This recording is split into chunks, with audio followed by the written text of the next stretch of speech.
Des policiers cagoulés et habillés en civil assiègent à Pétionville la résidence officielle du Premier ministre par intérim d'Haïti. Ils cherchent Ariel Henry. On va attaquer chaque ministre, chaque directeur général. Il faut que révolution faite. On va attaquer tous les ministres, tous les directeurs généraux. Il faut une révolution, un bain de sang. On veut que justice soit rendue à nos frères tués.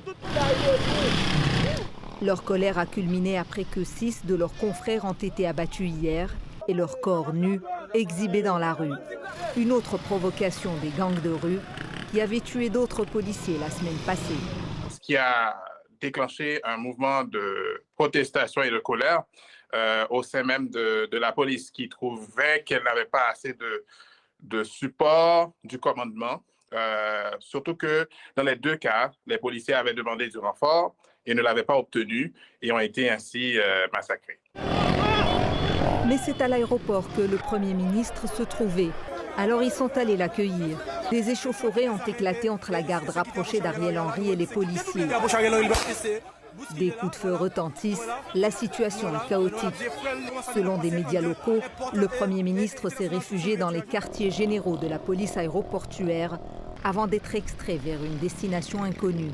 Et l'ironie cruelle, c'est que le Premier ministre lui-même avait été à la réunion du CELAC précisément pour aller demander l'appui des pays latino-américains vis-à-vis de la question sécuritaire. Donc, c'est quand même quelque chose qui revienne et qui ne puisse même pas se rendre chez lui.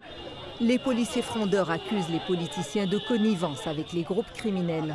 Je pense qu'il y a des preuves selon lesquelles certains éléments dans l'actuel gouvernement ou dans le parti au gouvernement, le PHTK, ont maintenu des relations étroites avec certains chefs de gang.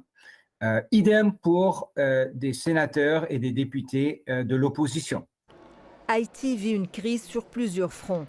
Sur le plan politique, c'est le vide institutionnel et l'actuel gouvernement gouverne par décret et n'a pas été élu. Il n'y a pas un élu dans le pays, sauf peut-être au niveau municipal, mais au niveau national, ni le Premier ministre, ni son cabinet, il n'y a pas de Sénat, il n'y a pas de Chambre de députés. Donc ça, c'est un volet très important de la crise. Pour cet expert, régler le problème de la violence revient d'abord à relancer le processus électoral et à y inclure toutes les composantes politiques et de la société civile. On entend beaucoup parler d'une solution haïtienne. C'est un principe important, c'est sérieux, parce que les solutions venant de l'extérieur n'ont pas rencontré les résultats, produit les résultats escomptés dans le passé. Et les interventions internationales sont impopulaires en Haïti. Sans un gouvernement élu, des pays comme le Canada ou les États-Unis ne peuvent envisager une intervention malgré les appels de l'ONU. Ici Yasmine Khayat, Radio-Canada, Montréal.